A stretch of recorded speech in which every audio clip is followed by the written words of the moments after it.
Hello दोस्तों, कैसे हो आप सब। क्रिप्टो करेंसी मार्केट पे लगातार प्रेशर बना हुआ है और बिटकॉइन $30,000 के ऊपर नीचे सस्टेन करने की कोशिश कर रहा है। ओवरऑल क्रिप्टो करेंसी मार्केट यहाँ पे प्रेशर के अंदर है और उसका one of the biggest reason जो बोला जाता है, जो टेरा लूना का हमने क्रैश देखा, यूएसटी का क्रैश देखा, लेकिन यहाँ पर रेगुलेटर्स को मौका दे दिया इस बड़े कांड ने कि भैया वो सवाल उठा सके। और यहाँ पे बड़ी न्यूज़ निकल के आ रही है कि जो G7 है, जो टॉप कंट्रीज हैं G7 की, वो डिस्कस करने वाली हैं क्रिप्टो को यहाँ पे। और यहाँ पर क्या इंपॉर्टेंट कंसर्न निकल के आ रहे हैं वो तो आपको बताएंगे। तो क्या लेटेस्ट अपडेट निकल के आ रही है टेरा लूना को लेके, क्योंकि यहाँ पे जो लोग हैं वो कह रहे हैं कि भैया इनको जेल भेज देना चाहिए जो इन्होंने किया। और यहाँ पर जो लेटेस्ट अपडेट निकल के आ रही है, इनकी लीगल टीम ने भी इनका साथ छोड़ दिया है ऐसा लग रहा है।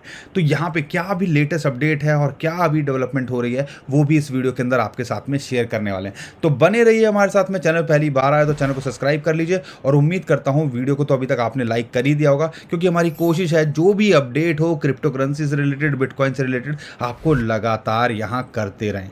तो दोस्तों, सबसे पहले हम बात करेंगे जो इतना प्रेशर हमें क्रिप्टो करेंसी मार्केट पे देखने को मिल रहा है। हम सबको पता है सबसे बड़ा कारण आज की डेट में टेरा लूना और यूएसटी का क्रैश है। और यहाँ पर रेगुलेटर्स को इन्होंने मौका दे दिया कि भैया वो जो है रेज कर सकें क्वेश्चंस। और यहाँ पे बड़ी बड़ी जो न्यूज़ निकल के आ रही है, जो बैंक ऑफ फ्रांस के गवर्नर हैं वो उन्होंने कॉल किया है कि ग्लोबल क्रिप्टो रेगुलेशंस होने चाहिए फॉलोइंग जब से ये लूना और यूएसटी का क्रैश हुआ है। यहाँ पर जो इंपॉर्टेंट बात निकल के आ रही है, जो ग्लोबल फाइनेंशियल रेगुलेटर्स हैं, जो जैसे बैंक्स होते हैं, जो सेंट्रल बैंक होते हैं, वो रेगुलेटर्स होते हैं, उनकी मीटिंग्स चलती रहती हैं। तो G7 के जितने भी रेगुलेटर्स हैं, यानी कि सेंट्रल बैंक आप कह लीजिए, उनका कहना है कि वो डिस्कस करेंगे क्रिप्टो करेंसी को यहाँ पर। और यहाँ पर जो राउटर्स की न्यूज़ निकल के आ रही है, बैंक ऑफ फ्रांस के गवर्नर जो हैं उन्होंने कहा है कि रिप्रेजेंटेटिव जो होंगे यूनाइटेड स्टेट के, कनाडा, जापान, जर्मनी, फ्रांस और इटली और यूनाइटेड किंगडम, ये 7 कंट्रीज हैं जो मिलकर G7 को बनाती है, वो यहाँ पे क्रिप्टो करेंसी रेगुलेशन को लेके डिस्कस करेंगे और एक फ्रेमवर्क तैयार करने की कोशिश करेंगे, जो कि मीटिंग होनी है जर्मनी के अंदर वेंसडे को। ठीक है ना, यानी कि आज जो मीटिंग होनी है उसके अंदर। अब सबसे बड़ा सवाल ये निकल के आ रहा है कि भैया यहाँ पे क्या जो है वो डिस्कस करने वाले हैं। सबसे बड़ा जो इस टाइम पे कंसर्न है, जो लूना यूएसटी का क्रैश हुआ है, लाखों लोगों का जो पैसा डूबा है, वो तो फॉर श्योर यहाँ डिस्कस होने वाला है। और ये डी पैगिंग जो स्टेबल कॉइन है उसको वहाँ पे शायद डिस्कस किया जा सकता है और कुछ जो है निकल के आ सकता है। तो यहाँ पे आज की डेट में आज हम बात करते हैं तो इसकी वजह से भी एक प्रेशर हमें क्रिप्टो करेंसी मार्केट पे देखने को मिल रहा है। और यहां पर प्रेशर तो बना हुआ था टेरा लूना की वजह से, और जो दूसरे स्टेबल कॉइन है उनके ऊपर भी बड़ा सवाल उठने लगा है। और यहां पे एक और स्टेबल कॉइन है DEI, वो भी डी पैग होता दिखा, जिसकी वैल्यू $1 के आसपास होनी चाहिए थी, उसकी लगभग 30-35% वो भी टूट गया था। तो यहां पे लगातार स्टेबल कॉइन को लेके कंसर्न निकल के आ रहे हैं। और अगर USDT की बात करें, एक टाइम पे तो उसकी भी हालत खराब हो गई थी, लेकिन उनकी टीम ने संभाल लिया और यहां पर ये भी डी पैग होता दिख रहा था और 10% टूट गया था, लेकिन फाइनली जाके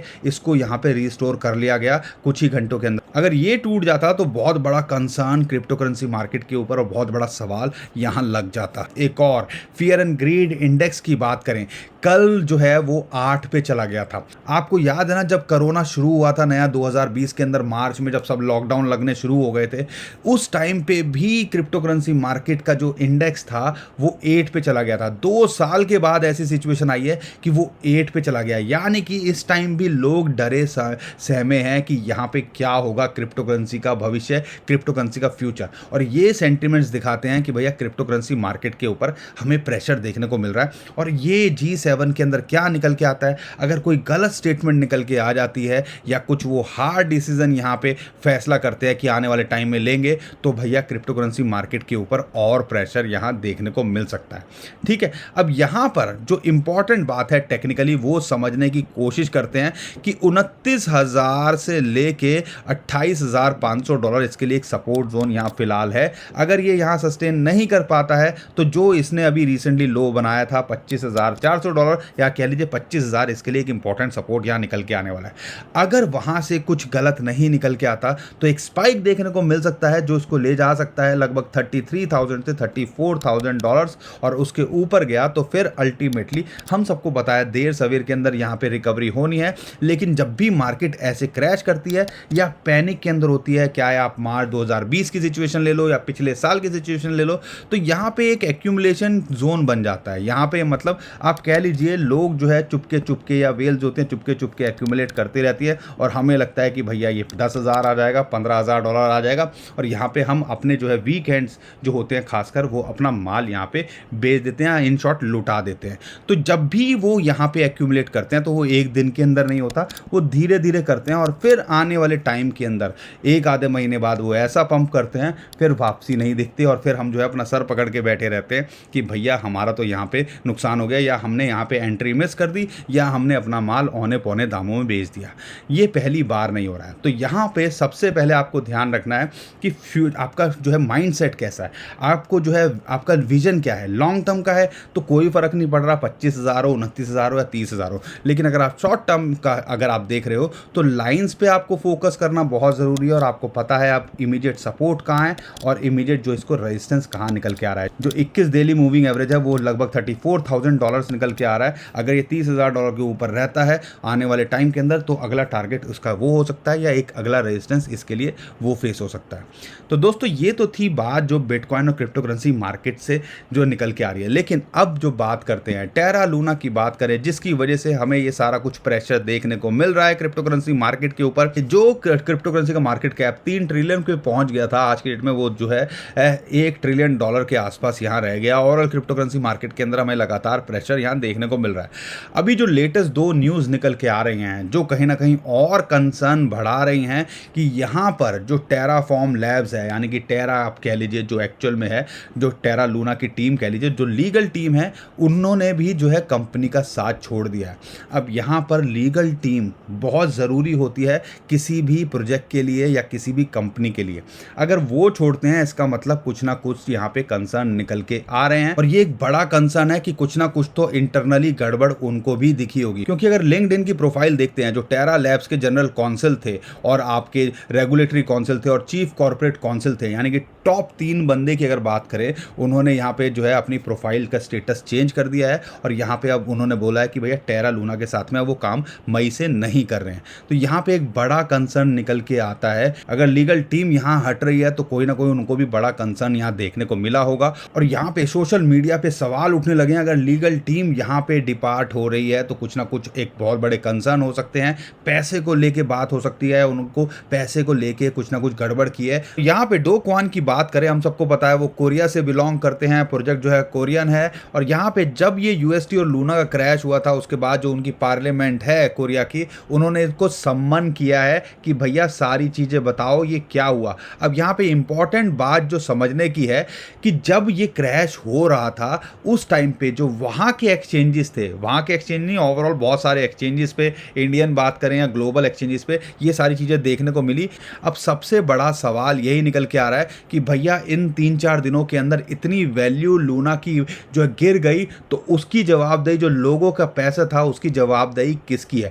तो इसके लिए उन्होंने जो वहाँ की पार्लियामेंट है उन्होंने टेरा लूना का जो सीईओ है या फाउंडर कह लीजिए तो उनको बुलाया गया नेशनल असेंबली में कि भैया इसका जवाब दो और उसके अलावा जो दूसरे एक्सचेंजेस हैं उनके रिप्रेजेंटेटिव को भी वहाँ पे होना होगा क्योंकि अल्टीमेटली बात है यहाँ पे इन्वेस्टर प्रोटेक्शन की, क्योंकि लोगों का पैसा लगा हो, क्योंकि यहाँ पे लोगों के पैसे का कंसर्न है और गवर्नमेंट के लिए सबसे पहली प्रायोरिटी होती है कि वहाँ के जो लोग हैं उनका पैसा नहीं डूबना चाहिए। और ये सारी चीज़ें इन्वेस्टिगेट तो इन फ्यूचर होंगी और यहाँ पर ऐसा सुनने में भी आ रहा है कि बहुत सारे केसेस इनके ऊपर आने वाले टाइम में हो सकते हैं और चीज़ें जब निकल के आएंगी तब एक्चुअल में पता चलेगा कि भैया हकीकत क्या है और यहाँ पर अगर कुछ गड़बड़ की गई होगी तो इनको इसकी सज़ा मिलनी चाहिए। आपको क्या लगता है क्या करना चाहिए अगर कुछ गड़बड़ इन्होंने की है और क्या इन्होंने गड़बड़ की है नहीं की है वो हमें कमेंट में ज़रूर बताइए। लेकिन यहाँ पे डो क्वान की बात करें, अभी रिसेंटली उन्होंने रिवाइवल प्लान 2 जो है शेयर किया है और यहाँ पर आज 18 तारीख को उसके ऊपर वोटिंग होनी है। लेकिन जो अभी लेटेस्ट अपडेट निकल के आ रही है ज़्यादातर जो अभी तक की जो वोटिंग थी वो इस फोर्क के जो है फेवर में नहीं है। वो ज़्यादातर चाहते हैं कि बर्न कर दिया जाए और यहाँ पे उसको दोबारा से जो पुराना लूना है उसी को ही यहाँ पर रिस्टोर किया जाए यहाँ पर। लेकिन इनका कहना है जो इनका रिवाइवल प्लान है जैसा कि हमने ऑलरेडी वीडियो के अंदर शेयर कर दिया है, 2 वीडियो इसके ऊपर बनाए हैं ज़्यादा डिटेल के लिए, उसको भी आप देख सकते हो। तो उनके हिसाब से यहाँ पे 70% के आसपास जो है यूएसटी और जो लूना के जो होल्डर्स हैं उनके अंदर डिस्ट्रीब्यूट कर दिया जाएगा, फोर करके, एयर ड्रॉप करके। अब यहाँ पे इसके लिए आपको अगर और ज़्यादा डिटेल में देखना तो हमारी वीडियो देख लीजिएगा, लेकिन यहाँ पर ऐसा लगता है कि शायद ये वाला भी जो है प्लान काम ना करे, क्योंकि इसकी वोटिंग के ऊपर अभी जो है कंसर्न निकल के आ रहे हैं। और यहाँ पे जो लगातार अपडेट आ रही हैं, डो क्वाइन जो ट्वीट कर रहे हैं, जो इनके सपोर्टर्स हैं वो इनके साथ में नए टेरा लूना को लेके सपोर्ट यहाँ दिखा रहे हैं। अब देखना बड़ा दिलचस्प रहेगा वोटिंग में फाइनल क्या निकल के आता है, क्या जो है हमें इसी तरीके से डिस्ट्रीब्यूट करेंगे एयर ड्रॉप करके। और अगर ये प्रपोजल पास होता है तो आने वाले टाइम के अंदर और इसके ऊपर अपडेट आएंगी और यहाँ पर 27 तारीख को आपको नया जो है टोकन यहाँ पे लॉन्च वो दिख जाएगा और बाद में वो एयर ड्रॉप होगा। कैसे कैसे मिलेगा उसके लिए हमने ऑलरेडी वीडियो बनाई है, उसको भी आप देख लीजिएगा। बाकी ओवरऑल जो सिचुएशन है बड़ी डाइसी है यहाँ पे टेरा लूना को लेके, और सबसे बड़ा सवाल है 80,000 बिटकॉइन कोई मजाक नहीं है। और 80,000 के अगर 313 बिटकॉइन आपके पास रह जाए तो एक सबसे बड़ा सवाल यही पूछा जाता है, भैया आपने किया क्या यहाँ पे टीम की गलती है या जो हिसाब से निकल के आ रहा है तो यहाँ पे टीम जो है हमें लग रहा है कि कहीं ना कहीं उन्होंने बहुत सारी जो है गलतियां करी हैं, किया या इंटेंशनली किया। आपको क्या लगता है कमेंट में हमें ज़रूर बताइएगा। बाकी और कोई भी अपडेट आएगी हम आपको करने की कोशिश करेंगे, इसलिए हमारे चैनल को सब्सक्राइब कर लीजिएगा, वीडियो को लाइक ज़रूर कर दीजिएगा, शेयर कर दीजिएगा ट्विटर, टेलीग्राम, व्हाट्सएप जहाँ आपका मन करे। और ट्विटर टेलीग्राम पे नहीं हमारा फॉलो किया हो तो कर लीजिए, क्योंकि बहुत सारी इंपॉर्टेंट अपडेट इन्फॉर्मेशन होती है जो हम वहाँ करते रहते हैं, उसका भी आप फ़ायदा उठा पाओगे। लेकिन ध्यान रखिएगा बहुत सारे स्कैमर हमारे नाम से स्कैम करने की कोशिश कर रहे हैं, तो हमारा जो नीचे डिस्क्रिप्शन में जो लिंक है उन्हीं से हमें फॉलो कीजिएगा। तो दोस्तों मैं अभी के लिए विदा लेता हूँ, खुश रहिए, मुस्कुराते रहिए, कमाते रहिए। आपका दोस्त पंकज। थैंक यू, नमस्कार, धन्यवाद।